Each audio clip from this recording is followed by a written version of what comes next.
All right. Good afternoon, good morning. I don't know what time it is right now. But man, I am super excited to be here today to share this message with you.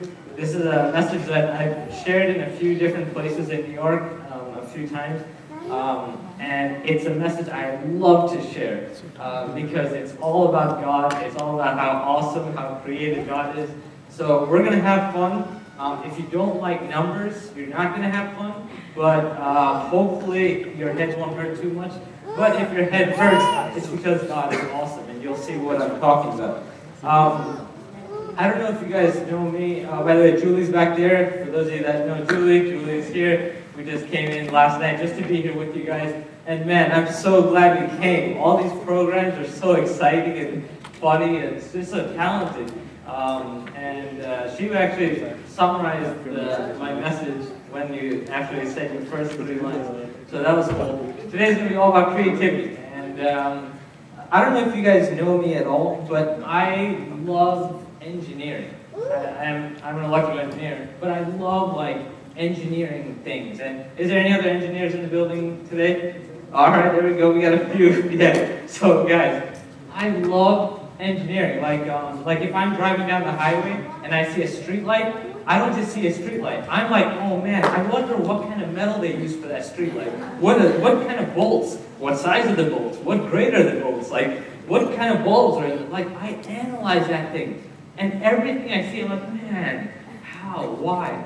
And so while you guys might see God as your healer or your provider, unfortunately for some people, he's just the reason you have to wake up on Sunday morning. But for me, I see God as the engineer, the artist, the creative being. And so today, that's what this message is about. It's about God, the artist. You guys ready for this? All right, so for me, God's creativity starts right here in this dirt. You guys see this handful of dirt I have here? This is where I think God's creativity starts. Now, I know you're probably looking at that like, really, Burly? Dirt is creative. I want to hear this. Well, I'll tell you, because let's say a mouse were to come right here, and it just falls dead right here. I know. But it just comes and just falls dead right here, right? So now we have a dead mouse in this dirt. What the millions of organisms in that dirt are going to do, they're going to break down this garbage, useless body, and what they're going to do is make it fertilizer, and then these millions of organisms are going to make it beneficial for the future plant that we're going to plant here. That's incredible engineering. And God put this in everywhere. Talk about paying attention to fine details. God literally was like, man, if the mouse falls over there, he's good. If the mouse falls over here, he's good. Indian, he's good. That's incredible. But guys, unfortunately, not all of you look impressed. So what about the fact that 18 inches of dirt actually filters water? Did you guys know that? So basically, if I pour this cup, and let's say this was 18 inches of dirt, by the time the water comes down on the other side, it's filtered. Now let's think about what I just said. Think about God's sense of humor here. He's using what to clean water? Nobody else thinks that's come on, God, only you? Alright, but unfortunately, not all of you look impressed. So, you are impressed, that's great. So guys, what about all the fish that's out there? I mean, look at this. We have Nemo. We have, yeah. He's doing my whole message for me. Guys, all the different types of fish. We have fat fish and skinny fish and look at, what is that? Yeah, that's a lionfish. So many different types of fish. Guys, did you know that there's actually 25,000 different types of fish out there? Yeah, dolphins. God's creativity is so much, 25,000 different types of fish. Now, since you guys still, except for these guys, since the rest of you don't sound too impressed, what about the water that all these fish live in? I'm going to ask you a question. Of all the Earth's oceans, okay? Here's all the Earth's oceans. Out of all of this, how much of the water have we not discovered yet? I want a percentage. Out of all the Earth's oceans, how much have we not discovered yet? Got 80, 75, anyone else?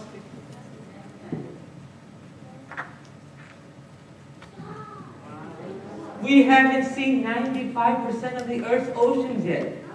There was 25,000 different species of fish that we know, but guys, that's only in the 5%. Why would we bother going to Mars? We don't even know our own planet yet. Like, there could be like a dragon down there. There could be like a dinosaur walking down there. We have no clue. There's still the rest of the ocean that we have left to discover.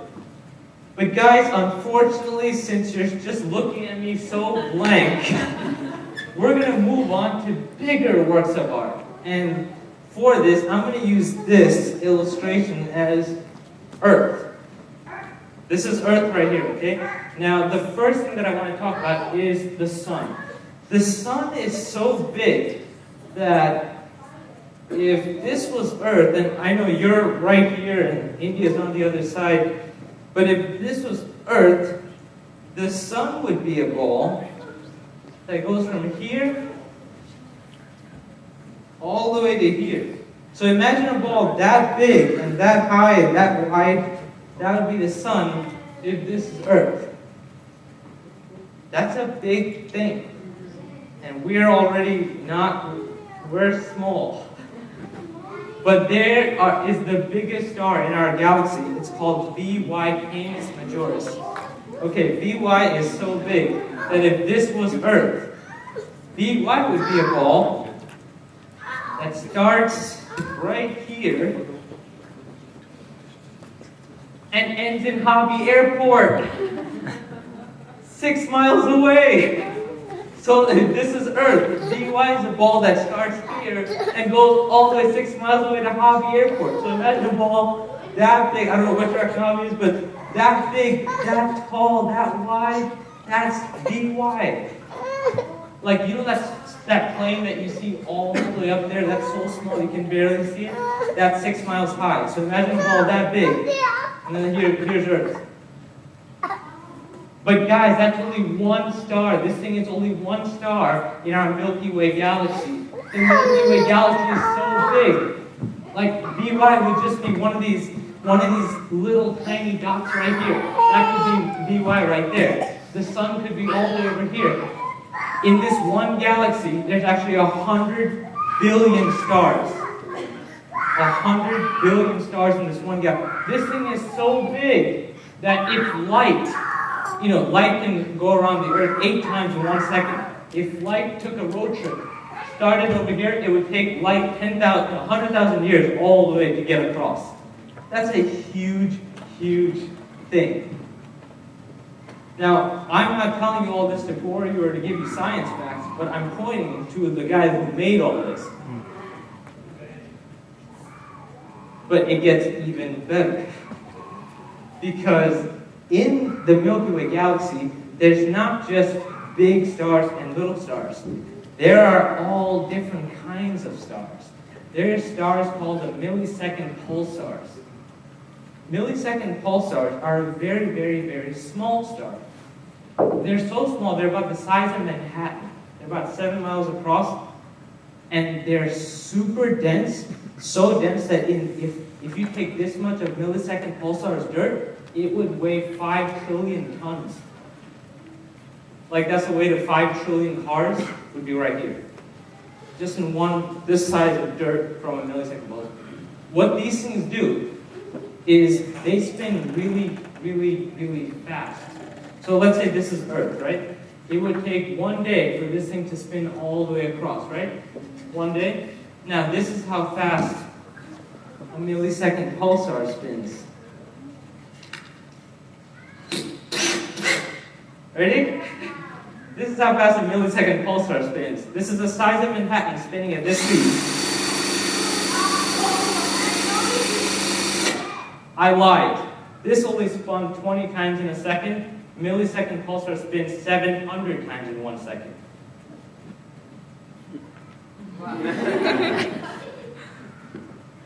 But the cool thing is when it spins times 30, when it spins that fast, it actually makes a sound. And I want to play that sound right now.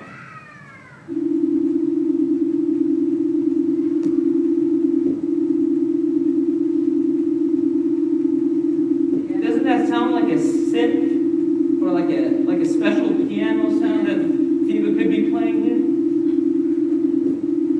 That's a sound in the sky. That's a sound that thing's making. Wait, what about this sound?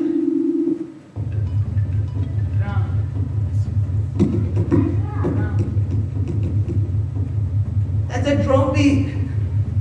So we have a synth. Oh, okay. Now guys, this sound, this one that I'm about to show you, honestly, the prettiest thing I've ever heard. This is a star.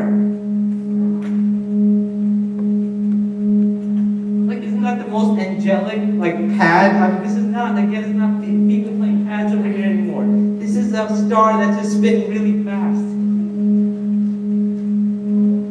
So, guys, how many stars did I say were in one galaxy? 100 billion. So if there's 100 billion stars in one galaxy, and I just showed you 3 millisecond pulsars out of this 100 billion stars, right? Like, what kind of orchestra is God listening to up there? Like, so he's not just making beautiful things for us, you know, fish, all this stuff. He's not just painting pretty skies. Now he's getting into the music industry here. Like, he's making his own orchestra, his own music. That's God.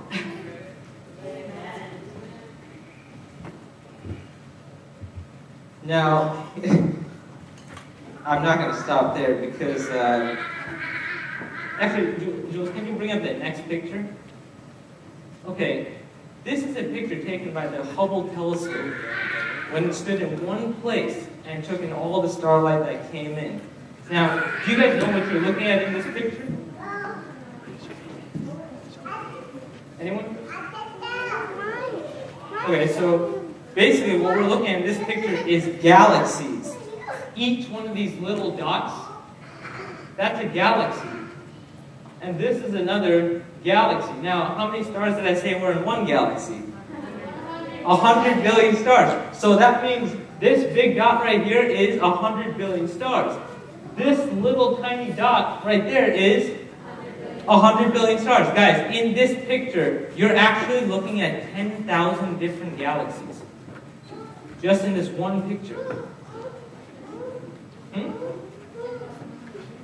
10,000 galaxies, each with 100 billion stars. Now, that's not the crazy part.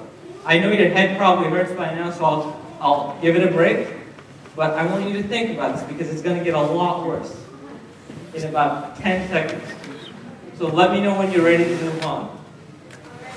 You guys are ready? All right, here we go. This is a bottle cap that I took off that water bottle, okay? This is a regular bottle cap. I'm going to put this thing right here. Just put some tape on it, hopefully it stays. All right. You guys can see the bottle cap. Here we go. You guys ready? Right? Your head's not going to hurt too much. Okay, so I'm going to walk back 50 feet. And I put a little marker here. So this is 50 feet right here. So you see how far I am from there, right? Okay, so the funny thing about this picture is that the Hubble telescope, when it looked in the sky and it took this picture, it took it in an angle of 144 arc seconds. What? Yeah. What in the world is 140? Okay, we know this is 90 degrees, right? 90 degrees, 45 degrees, 30, whatever. This is 144 arc seconds. Okay. 90 degrees, 45 degrees. Now, I'm going to make a new angle. From here, this is the bottom of the angle. From here to the bottom of that bottle cap. This is the top of the angle. From here to the top of that bottle cap. You see this angle? It's like nothing. Pretty much zero. That's the angle that the Hubble telescope used to look into the sky when it found these 10,000 galaxies. Which means If you didn't get it, which means if you're sitting here and you look through that bottle cap into the sky, you're looking at 10,000 galaxies. With each galaxy has how many stars? 100 billion stars. Which means if I move this thing over here, you're looking at what? Another 10,000 galaxies. Each with 100 billion stars. Guys, your night sky is made up of bottle caps going all over, all under, like everywhere. Imagine from a 50 feet distance, everywhere, just a big circle of bottle caps. And each one of those bottle caps are 10,000 galaxies. Each of those galaxies have 100 billion stars.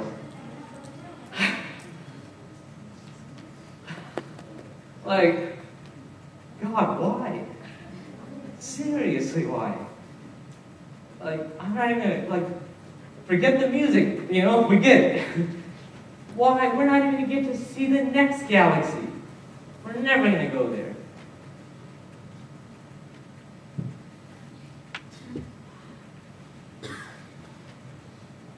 So, guys, I'm not even gonna talk about there's no point of talking about the 375,000 different plants or the 1.4 million animals. Honestly, if the fish, the oceans, the dirt, and this universe doesn't impress you, I have no idea how to help you. But there is only one creation which God would literally die for, and that's a species called humans. So forget how symmetrical we're made, artistic symmetry. No, forget that. Forget how much programming he put into us. So let's say the body were to tilt forward. Immediately the brain would send a signal to the leg saying, hey, stop and fall. But let's say both legs got tied up. Immediately, hands, I need help, stop the fall. This is all within a fraction of a second. That's incredible programming, software engineering. That's incredible. And that was just a simple analogy. Imagine how many things the body is doing as I'm talking to you, as you guys are sitting there just watching. Your body is going sophisticated and incredible. We have med students here. You guys know it takes lifetimes to study one aspect of the body. Really, guys, how smart are we?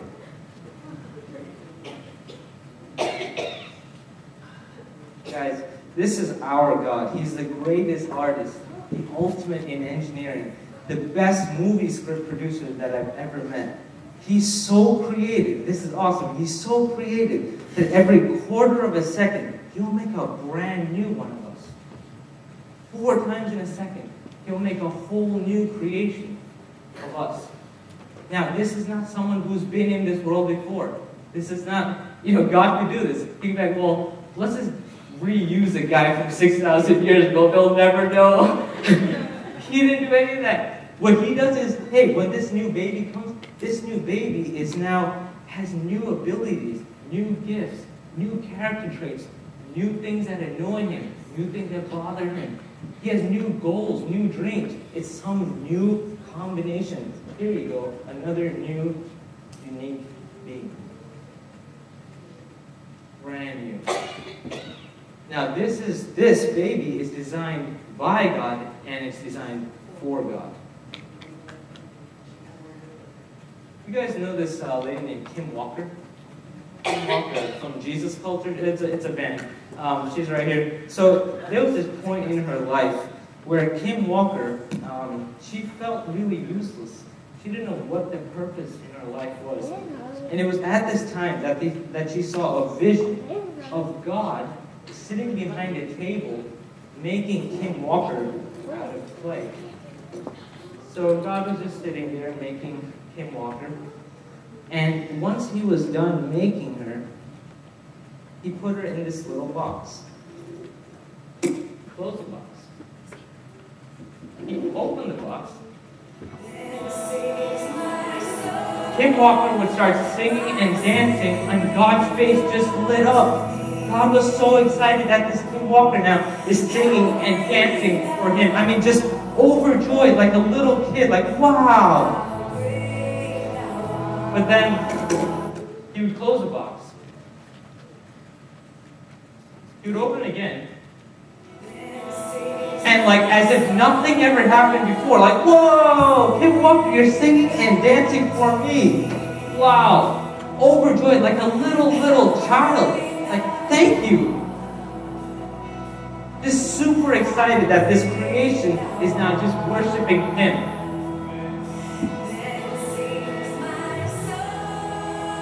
Guys, what things do you have that are given to you by God?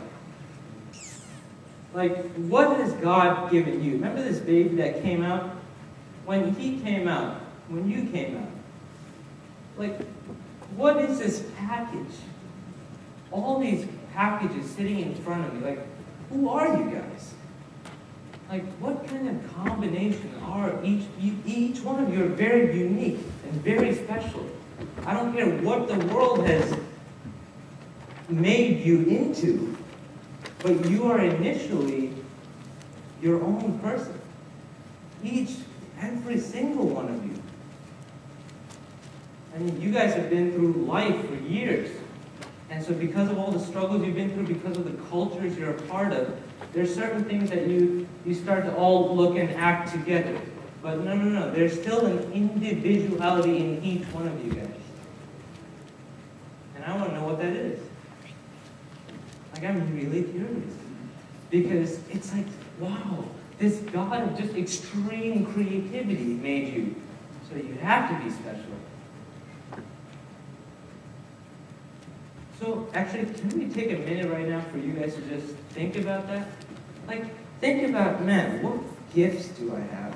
What abilities do I have? Maybe are there any resources? What are my character traits? Take a minute to think about that right now. And don't think narrow-minded. Don't think in the box or within culture, nothing, no. Think God. Think creative. Like, think how he would think almost.